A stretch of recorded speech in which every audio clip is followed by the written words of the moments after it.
Welcome to the Rim Break Rodeo. We hope this video helps.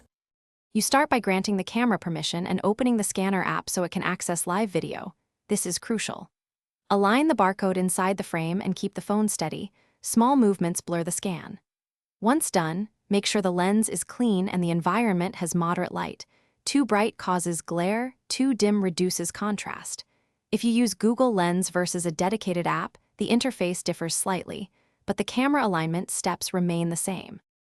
Now, you position the barcode in the on-screen guide and maintain about 6 to 12 inches distance so the camera can focus. This distance balances clarity and coverage. Tap the screen to trigger autofocus if the image looks soft, and hold steady for 1 to 2 seconds while it locks. Once focused, the app usually reads automatically, but you can switch orientation or toggle the flashlight for reflective surfaces. Remember why? Proper focus and distance produce a sharp contrast pattern the decoder needs.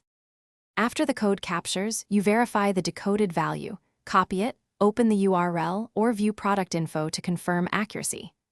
If the scanner fails, retry immediately. Change the angle slightly, clean the lens, enable the flashlight, or move farther back.